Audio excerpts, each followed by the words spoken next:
Hey photographers! Today we will hear from another successful business owner who is reaching their financial goals by selling photography. Here's your host, Tavis Guild. Welcome everyone to Selling Photography. Tavis here, and today we have an amazing guest. Her name is Rae Barnes. She's over in the Philadelphia area. So all of you Philly fans, give a little shout out to her. But she's been in the photography industry for 17 years. She currently is specializing in family portraits. But when she was first starting out, she was a wedding specialist. She loved photographing weddings. In fact, she has won numerous awards for her imagery and been published in a dozen wedding magazines. And so everyone, please welcome to Selling Photography, the wonderful Rae Barnes. How are you, Rae? I'm doing well. How are you? Good. Well, I gotta be honest. I'm so excited to have a conversation with you. I believe we first, met in person a few years back at a conference. And I loved, we were kind of, you and my wife and a few other people who were all just kind of conference buddies and going around. And it was so much fun getting to know you and your world. And I just know you have a ton of value that we're going to unpack for all of our listeners here today. And so I just want to thank you for being on the show. Yeah, thanks for having me, Tavis. All right. So as you guys know out there, my friendly listeners, we like to jump right into it. And so something that Rae is passionate about is in-person sales. And so if you're out there listening, you're like, well, I don't do that. I'm not interested. What we're going to talk about to start out here is how she got started doing in-person sales and how to start doing in-person sales, more importantly. And so I would love to just jump in. Rae, when I say, and even give us a little bit of your background there, how you started in-person sales, and then let's transition into if someone's out there and they have yet to make that move in their business, but they're interested, they're curious, or maybe they already have and they have done some things that aren't working well. So what do you think about all that? Yeah, so I should first say, because I've been doing this since 2004, which it's hard to believe that was 17 years ago. But yeah. I feel like I've been through every type of business model there could be, because we didn't have online galleries like we do now when I first started. So I definitely was very rich in serving my clients. I was in a high-end wedding market up in the Adirondacks of New York. And then we moved to Philadelphia, and weddings just weren't a good fit for us anymore, for my family. They're completely different animals here than they are in the Adirondacks, where everything's a little more laid back. So I left the wedding industry and started focusing on families. And at that time, I thought it would just be easiest to just do digitals and just give everybody 10, and I picked 10, and we'll just call it a day.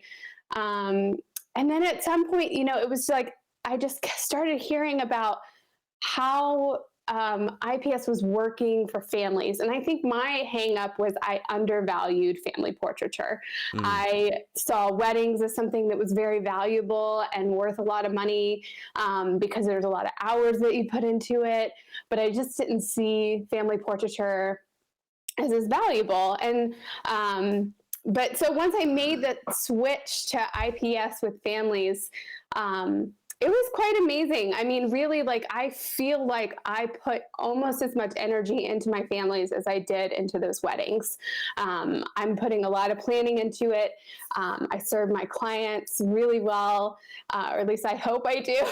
That's the feedback I get. Well, I'm here to say, yeah, I've heard some of your results, and so I think the verdict is in. You are serving them well. Yeah. Yeah. So, it definitely was scary when I made that switch, because I basically was telling people that, what they got before. I wanted to make sure they knew I was going to offer them more service and product, but that basically it was going to cost 2 to 3 times more. And I already felt like I was really expensive for my area. right? Yeah. Everybody feels that way. So that was tricky, but like really you kind of have to just rip off the Band-Aid. I mean, I know some people feel like they need to go from, all digitals, download, online gallery to a hybrid, whatever that means to you, and then go to IPS. But I felt like it was just best just to rip it off like a Band-Aid, to just go ahead and lose the clients that I was, that weren't going to come with me, bring the clients that were, make that jump. Once we got past those first few months, it's been awesome. Yeah. Okay. So and thank you for filling in those gaps, because we all are on our own photography journey in this industry and have different experiences. And you did a great job, showing us how you've come to this point, because some people may be listening and saying, I came to that point really early, or maybe they're on that part and they're like, man, something's missing or something's not working. Sometimes when we look at our business and we're like, how can I make this work? How can I make the numbers make sense? I want this to, be my main gig if you're already doing like a side hustle thing, or it's your main gig and you're just like, I just feel kind of stuck. And so when we're talking about in-person sales, which is by definition offering products to your clients, what are some great tips that come to mind, Ray, when they first start that? You mentioned this ripping off of the Band-Aid. But what are some things, like if you were to do just a quick little list, and I'm really just kind of pulling this question out of the air, so, but if you were to come up with a little list of like, hey, here's where it's good to focus, and then here's where too much focus is just going to hold you back from getting started. Yeah. So I think that one of the most important things to do before you start is something I did personally, and that I figured out. I was kind of flying by the seat of my pants before. Like, okay, this seems like a fair price because that's, close to what everybody else is charging, or like a little bit more than what so-and-so is charging. And I think that's appropriate.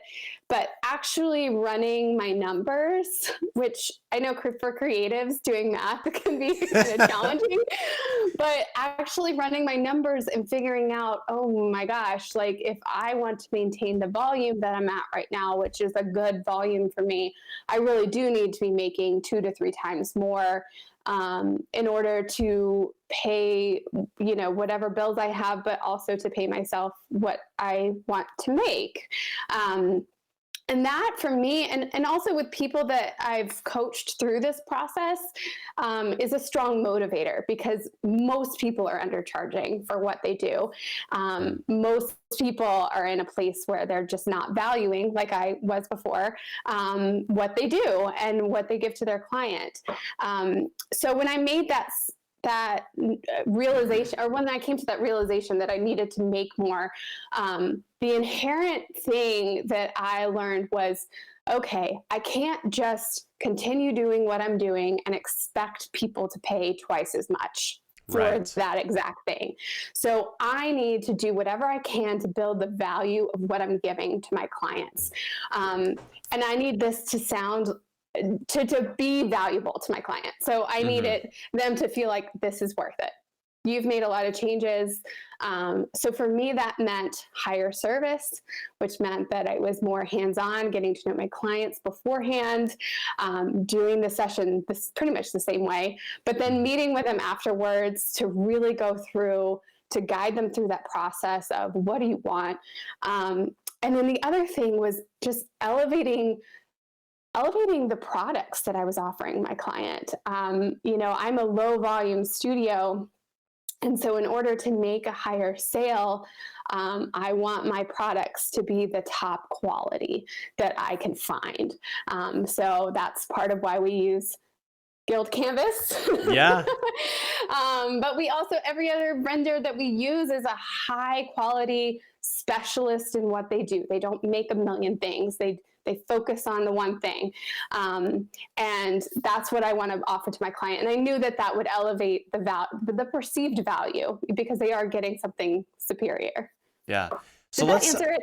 Oh, it did. It is so wonderful because I'm going to recap and then I want to drill down in a couple of these areas because the three main things you said is you got to run your numbers. You have to know the numbers first.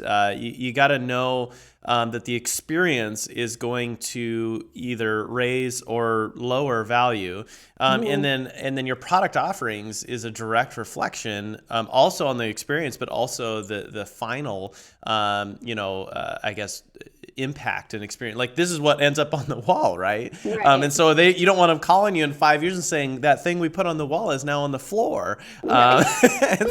And so I love when you started there of just running the numbers. I am a firm believer that our businesses should serve us and how we want to live and how we want to give. It should not be the other way around. We should not be serving our business. Our business should be a tool so that we can accomplish our passions and desires in our lives, in our worlds, and in our family and community worlds, right? And so I love that because as artists, first brain sometimes. So some of us are business first, then artists, and others are artists, then business. I'm the if you latter. I was gonna say, if you out there guess what I am, I'm I'm business then artist. Yeah. But we do have to run those numbers, or else none of it will make sense. It'll always feel totally random, and we have to step outside of our comfort zone, with some of those things. Like in business, we tend to always gravitate toward the things that we love to work on our business, and we totally neglect the things that we either don't know a lot about or we don't like doing, and ultimately that becomes our block that creates these walls that we just can't get through. And so starting with the numbers and then the experience and offering top products. So let's drill down on the experience side of things, Ray. And so when you're just getting started out in in-person sales, let's assume we've all ran our numbers. We're like, okay, these are the numbers that are going to make it work, that are going to serve me well, how I want to live and give. What are some things in the experience that you have found that raises the value exponentially versus some other things that we need to have that are little raises in value? But in your experience, what are some of the big ones that people can begin to start navigating and implementing in their photography businesses? Yeah, that's a great question. So when I first made the switch to in-person sales for my family portraiture, I inundated myself with education. Listen to anybody who would talk to me about in-person sales and how they did it. And the biggest thing that I learned was right off the bat is to have a plan of how you're going to serve your clients. So that first year, I think I just did a meeting with them after the session, right? That was just one meeting. I had like a simple questionnaire online. It was pretty much the same old, but I had that one meeting with them after the session, and I had a plan for how it was going to flow. And I made sure I did everything I could to just make sure we went through that flow. And the flow of that was really not only just to get your client in the right headspace of loving the images, feeling all the good things, but also to help them make decisions. I mean, that's really, they hired you as an expert. And I kind of see in-person sales as like, you finished the job they hired you for.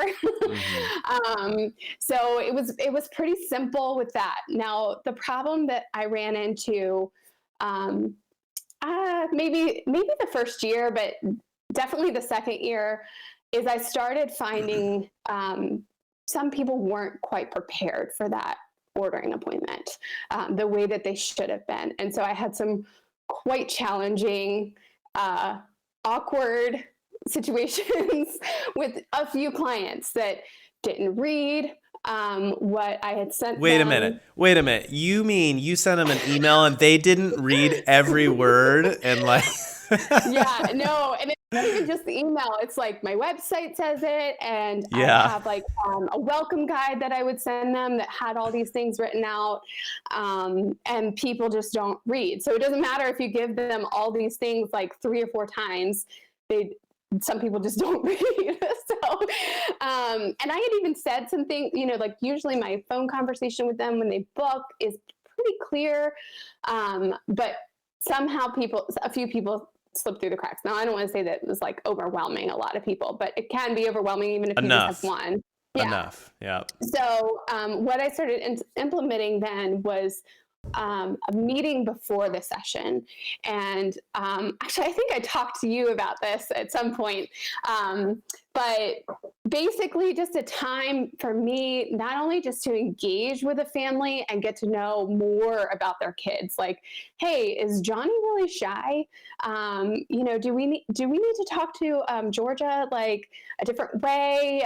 Do any of your kids have special needs? Like, is there something, so we go through like all these things that help prepare me to create like authentic, candid, relaxed portraiture because I know their family a little better.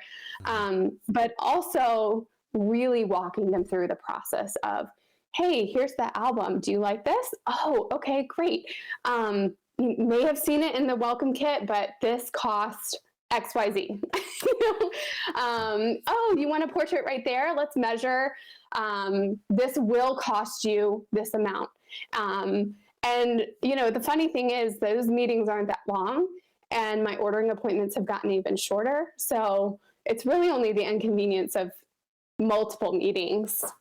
But the payout was much better for everyone because they were prepared for the sale. And I was prepared for the session. And at the ordering appointment, I knew exactly what they wanted pretty much before we started. Yeah. And so, what we're talking about are what was it that raised the value exponentially? And so she focused on two things that I want to reiterate is practice. Mm-hmm. Practice the meeting. It's like, I call it going to the gym. If we don't, to this day, I don't even know how many IPS meetings a year, but a bunch. And I still practice the meeting before the clients get here because as those of you that exercise regularly out there, that if you don't exercise for a couple weeks or you just let a little bit of time go, all of a sudden you're just like, oh, this is so much harder, and you're focused on exercising. Now, see, that's the key, is that when we practice, we are now present for the meeting. We're now there. We're listening to what the client's saying. We're not thinking about what we need to do next in the meeting, but instead we're listening to our client's needs. We're listening to where they are. We're paying attention to their body language and getting into psychology things so that we can serve them well, which is what you were talking about. So that's a great thing, is to practice, you guys. The other is meeting before. You added what I call a portrait planning meeting. Obviously there's a lot of ways to name it out there, and I agree that adds an incredible amount of value because you get to know the family, you get to know all the little details. I can't tell you how many times, like, even when it came down to location, here in my head, I had a location picked out, but then they're telling me about this family farm, and I'm like, you guys, what if we went out to the farm and and they're like, oh, that would be fun. We should do, and because they don't know, they don't know what, they don't think like us in terms of how much value would be added by having it at a location that has historical value of generations of their family. Where like if we just take the time and ask them those questions, then we know. And then I also, the last thing is that you make it clear and you walk them through really what they're going to experience. I have a quick story with this, Ray. It's pretty funny because right after my wife and I experienced this, we were driving in the car and we're like, this must be how our clients feel. And so the story is this. We went to a nursery, so we were going to get some trees, some bushes. We actually were building out our studio backyard and then also some things at our home. So I brought my trailer, my truck, and I was ready to load that thing up. And so we get to the nursery and I'm looking around and I'm like, okay, where do I start? And I'm looking at getting like, 10 trees, like 20 to 30 bushes, some flower, the full thing. And I barely knew where to start. I was looking at the tree. I'm like, oh, that's kind of cool. But I had no idea what season it bloomed in. I had no idea if it needed to be in the shade or the sun. I just knew that I liked the tree. And I'm like, that's kind of a cool tree. And then eventually, after 20 minutes of mindlessly wandering around this nursery, kind of randomly putting things in this wagon, we came up and we're talking to someone that worked there. And I told her my plan, and I go, I'm being really ambitious here, but I need help. And she began to unpack each part of what we were trying to accomplish and took us to every area of the nursery that we needed. Then from that area, we could then pick the ones that we liked. But at least we were picking it, for the ones that needed to be planted in the shade versus the full sun and half sun and all that stuff. So she was kind of my saving grace. And so because she walked us through the experience that we and the education we needed to have so that the end result was desirable and it was something we loved. And I think that, Ray, for our clients that come through our portrait studio, we assume that they know kind of what we're doing and all these different things. And I think it's so important to stop, tap the brakes, and just give them some education and walk them through those things, because I felt totally lost at that nursery. I felt frustrated. I felt as though I then needed to try and be in control because like I couldn't figure it out, but I needed to just get this done. And I can't help but think that a lot of the families and different clients that we work with also find themselves thinking that way if we're not very clear on what to expect in the experience. Yeah, I think that adding to that, we have we used to, but I know a lot of photographers, you probably do, some too, get the inquiry like, we just need the digitals. That's all we need. And that's what the public has been trained to believe, that that's all they need. But really, in very few cases do they need just the digitals. It's very rare. Most people just want the digitals so that they can do things on their own cheaper. But my hairdresser told me a few years ago she had gotten married and chose not to get the album through her photographer because it was so expensive. I don't know how much the photographer was charging, but she had said it was so expensive. And she was like, but then I ended up spending like 40 hours on Shutterfly creating this book that's not even that nice of a quality. And I think that just was like, yep, that's why we do what we do, because we can be more efficient. We can save you time. I tell everyone my catchphrase kind of is playful portraits for the busy parents, because my clients are almost all, well, they're parents, so they're busy regardless. Yeah. But I have a lot of clients that are, both of them are working. They don't have time to figure out what size they need printed and what company is going to be the best quality for, XYZ. And so, we're just completing that job for them. And one thing I did want to add to the meeting beforehand that I think really, really builds the value is pre-COVID, I would go into my clients' homes and I would actually go through their kids' closets with them and just be like, you know what, you probably have stuff that is going to look great for the portrait session. You probably don't need to buy anything. Let's just pull things through. And so that was a huge time saver for so many of my clients. And they thank me so much for that, because that is a very stressful part of doing a portrait, and there aren't many photographers that are willing to do that for their clients. Yes. Well, I mean, every time we add a point of contact that isn't meaningless, right? But it has some sort of value, whether it's going out, selecting outfits, helping them with where to do it, or even installing the products that they invested in. Every time we have a point of contact, we have the opportunity to build value. Right. And so for those of you out there that are running the numbers and you're just like, I just can't figure out how to get this average. Sometimes it's going back to the experience itself and saying, how many opportunities am I giving myself to even build value? Because we may not be giving ourselves enough. Now, Ray, it's important to mention that what you and I are talking about is a a low volume, high touch experience. Right. Obviously, if you are out there and you're like, no, I'm more of a high volume, in studio, stuff like that. These things are valuable, but they need to be packaged up a little bit closer together, Right. because you can't have a volume, photography company and then have like 5 meetings with every single client. Right. Not unless you just want to just live at work and like have meetings at like 2 in the morning. People. Yeah, and exactly. And with volume businesses, it's all about scaling and building a Right. team around you. I've yet to meet a volume photographer that does it themselves and is still like has a pulse. And a family and and any other thing going. But anyways, but I did want to mention that because those out there, some people, they do desire to build that volume studio, and everything we're talking about is still incredibly valuable, but we have to figure out how to package that up in a way that can piggyback on some other parts of the experience that are happening all at the same time. Right.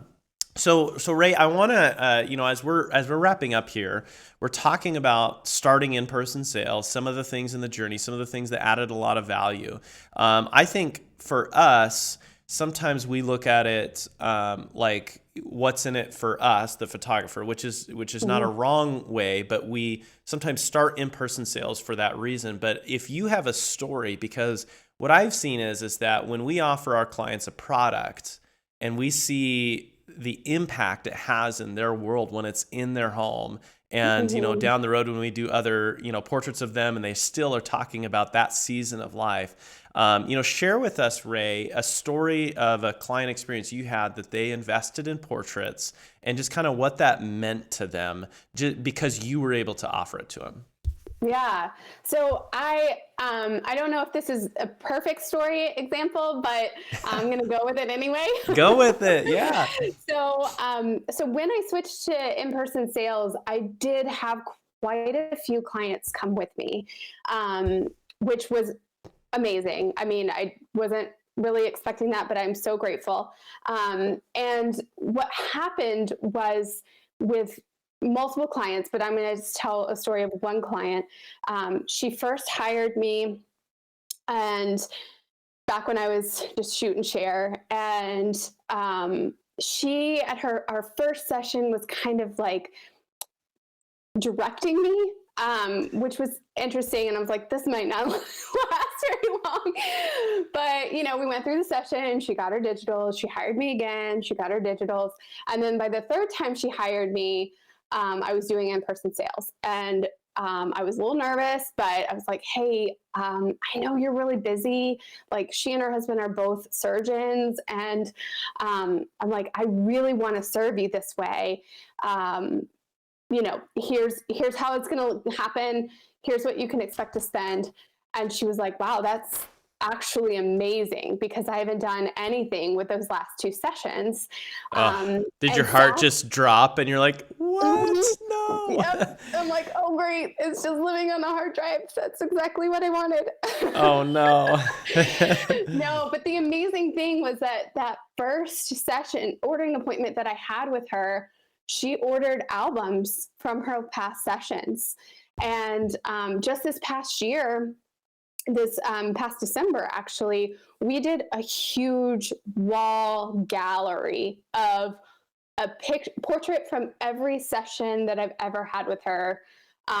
So it was like, ended up being like 9 or 10 pieces. And she was just so thankful. And, it was quite a big sale for me.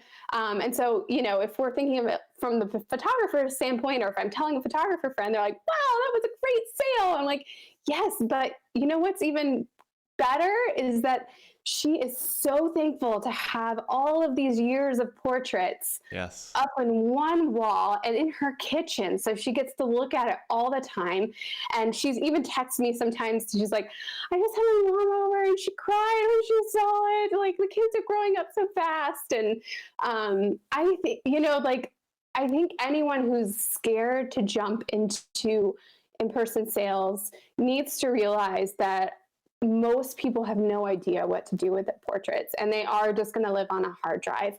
And we as artists have the capability to create something for them pretty simply, but that they will love and treasure forever, So that's my story. I love it. I love it. Well, and that hits the nail right on the head, Ray, because we can talk a lot about how it benefits us as photographers and our business and all that stuff. But it is truly, for me, I'm a very legacy-minded individual, and I love being a part of many families and weddings, a part of their family legacy, their wedding legacy, whatever it is, because we told the story for them, right? But then they have evidence of it. There's something on the wall, or in an album, or both, or whatever product you love. There's something for them to grab onto and relive those seasons.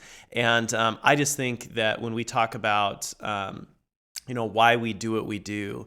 For me, a lot of my why is wrapped up in that. I love people, and so therefore I want to serve them well, but also I want them to be reminded of these seasons that just truly they don't repeat themselves. Right. They're once in a, every time we go through a different season, it's very unique and it's very special, and we get to be responsible for what that turns into.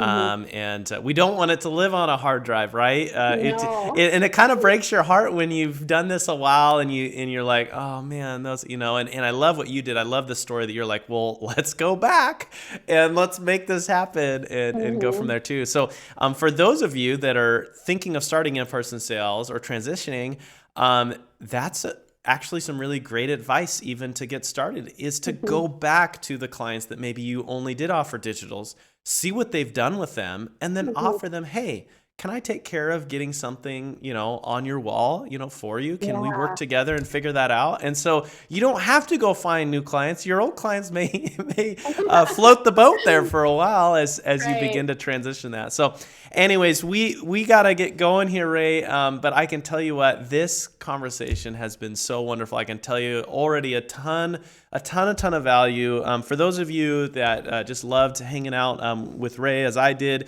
you can find her at Ray Barnes Photo, or on our Facebook page, Ray Barnes Photography. If you guys want to head over there and just say thank you for being on the show, we appreciate it. But thank you, Ray, for taking the time and just giving us some great information and encouragement along the way here. Yeah, thanks so much, Tavis. I appreciate it. It was fun. All right. We'll talk to you later. Bye-bye. All right, bye. You've been listening to Selling Photography with Tavis Guild, sponsored by Guild Canvas Company, a luxury line of museum-quality canvases for photographers, hand-painted and easy to clean.